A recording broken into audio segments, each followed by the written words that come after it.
In large A, new mode allows you to change lighting scenarios for photos on the fly. To those familiar with past Apple upgrade conventions, the iPhone 8 and 8 Plus might as well have been called the iPhone 7s and 7s Plus. They improve incrementally on two already good phones. But when we spent time with them at Apple's Cupertino event, they felt a bit anemic compared not only to other phones in their category but to their own big brother, the iPhone X. The phones felt the same in our hands as the 7 and 7 Plus. The main difference is in texture. The back is made of glass now, meaning that fingerprint smudges were common, just like with the iPhone 4 some years ago. In fact, the Apple rep showing the phones carried a cloth with her to wipe the smudges off between demos. She wasn't being persnickety, it was needed. We checked the bottom of the phone, no headphone jack, and there's still a lightning port. Given that the new Macs use Thunderbolt 3 and USB-C, it would have been nice to see Thunderbolt 3 instead, but we weren't expecting that. So if all this is the same, what's different? The back is made of glass, the smudges had to be wiped off for this picture. Still lightning, still no headphone jack. The control center has a new interface for adjusting brightness. A new mode allows you to change lighting scenarios for photos on the fly. iOS 11, which will ship with the iPhone 8, has a renovated App Store. The handset comes in the same two sizes as the 7 did. What's new over the iPhone 7? Apple says the iPhone 8 has an improved Retina display featuring improved color gamut and better viewing angles over the iPhone 7. These were subtle but welcome.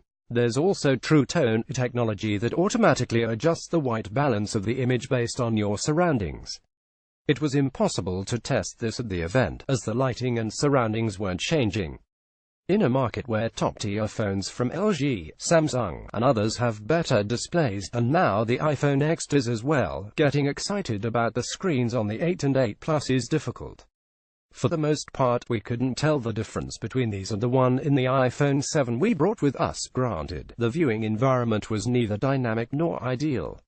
The biggest internal improvements apart from speed are in the video camera. We've gone from 4K recording at 30 fps in the iPhone 7 to 4K at 24, 30, or 60 fps in the iPhone 8. 1080p slow motion capture gets a bump to 240 fps from 120 fps. We tried all of the above and were pleased with the results. The iPhone 8 is very fast. Early benchmarks are showing that the A11 Bionic chip also used in the iPhone X is very fast. Improvements over the iPhone 7 should be noticeable. It's harder to compare across architectures, but suffice it to say that speed is not these phones' shortcoming. That's the most exciting thing about the iPhone 8 and 8 Plus, but we won't see the full effects of that until games and other apps take advantage of it in the coming months. The iPhone 8 was able to show 3D elements in the Warhammer 40,000 game superimposed over live video of what was in front of the phone. The result appeared to be native resolution and 60 fps. The chip also apparently makes portrait mode possible, which impressed us greatly in the iPhone X. We want to get more time to test it and compare it to the XS implementation before passing judgment on it, though. Wireless charging. The most notable feature in the 8 and 8 Plus, then, is wireless charging. We saw the pads, and we saw the phones charging on them, but we'll have to wait until we have review units to test charging speed and other factors. It's a good thing Apple went with the Qi standard.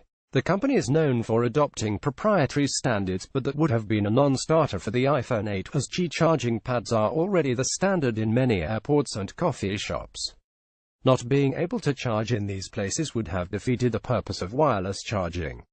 Other than that, we were more excited by the iOS 11 software than the hardware, at least in the situations available to us at the event. If you like the iPhone 6, 6s, 7, and the plus-sized siblings, you'll like the iPhone 8 and 8 Plus.